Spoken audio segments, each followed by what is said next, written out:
What's going on? Brandon, I'm the blind fish keeper. Just got a load of plants in from Dustin's fish tanks.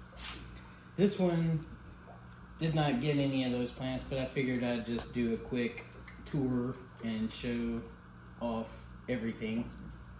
The goldfish tank, platies, a mixed group of fancy goldfish, cories, green dragon plecos, clown loach, and it's a mix of plants, fake and real.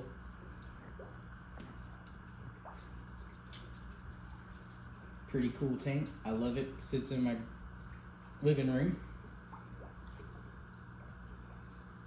75 gallons.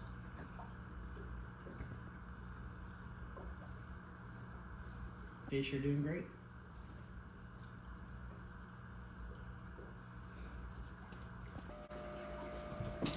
So here we are in the fish room, and I'm gonna step back real quick and let Mom just pan the room. On the last video, the pothos was just starting to reach across to one tank.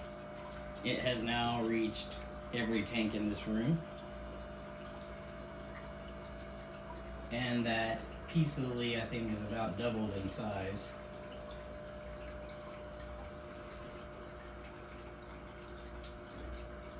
But just wanted to show y'all that real quick.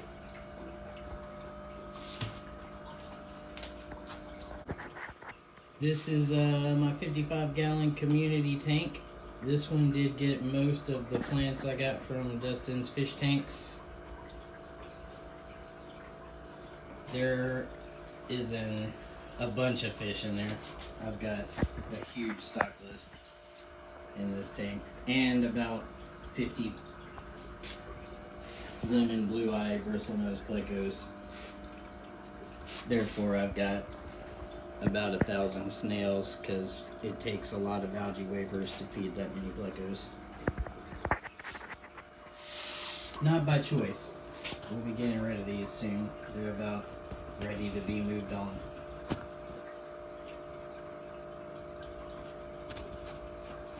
But from Dustin today, we got this Bacopa caroliniata over here on the side. And in a few little patches, I got some dwarf Sagittaria that I broke up and planted.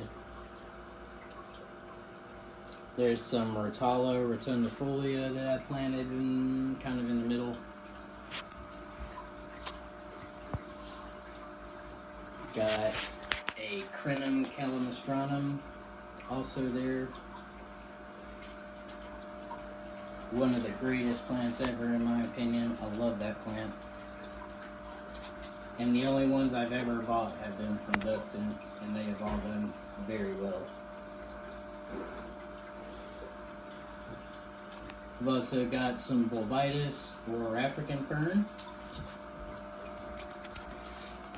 He has also been the only one I've ever bought Bulbitis from, and they're usually always in really good shape. And then the last plant I got from Dustin today is some water wisteria. A big old full mini bush of that. All of it's looking fairly well. It was supposed to be here yesterday. Something held it up. It got here today.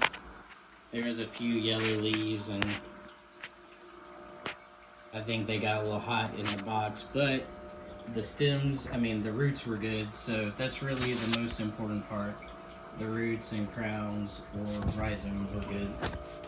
The leaves want to melt away and start over, they can do that. But we should be in good shape. Alright, on to the next one. So this is my little mini tank. It is my trouble child.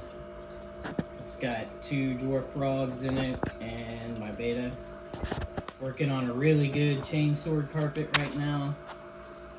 I've got pogo stem and octopus in the top for two reasons. One, for it to suck up nitrates, and the other for the little frogs to get up in and hang out when they want some air.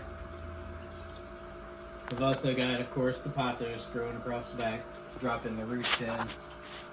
And as you can probably see, there's lots of hair algae in this tank. It's also sitting right beside my window, so it's always fighting. It's always fighting algae, and so it's also getting a whole bunch of light. I've got a grow light hitting that ponytail palm that's right there underneath it, and it's got the light overhead and the light from the window. So algae's a problem, but it doesn't bother the frogs or the betta, so let it go. So the next tank I got here is another 55 gallon. This was the original tank that all of that pothos spawned from. It is it's got a school of albino giant danios, a school of Congo tetras.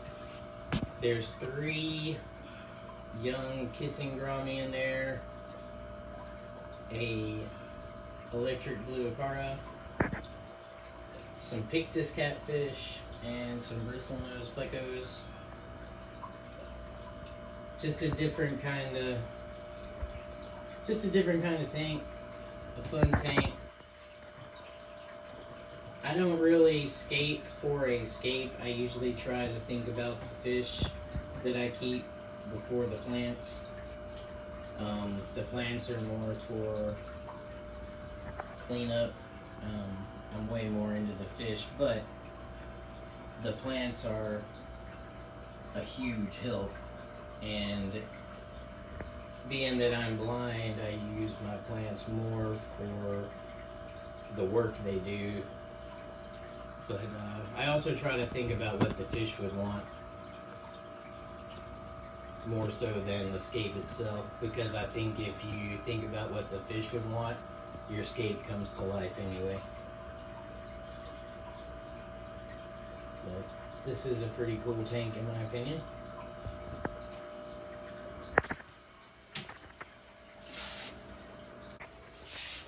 And the last one on the list, this is a 29 gallon. It was previously my tetra tank, but my big female goldfish, well, she got the crap beat out of her by the boys, and she has to have her own tank now, so we cleared out the 30 gallon, and this is her spot. When we cleared out the 30 gallon, we left the cory cats in the bottom, and of course the bristlenose. I left a few plants. I want her to have room to move around, but she's also blind because her wind has overgrown her eyes. So she doesn't do a whole lot of moving as it is. But as we have been letting her hang out in here, we have noticed there are a couple little baby tetras still undetermined that popped up. So there was some eggs in there that survived. And here recently the cories laid eggs, and they've got a few little youngsters that survived running around on the bottom as well. Again, like I said, I'm a big proponent of thinking about what the fish need to make them comfortable, and when the fish are comfortable, your job's pretty easy.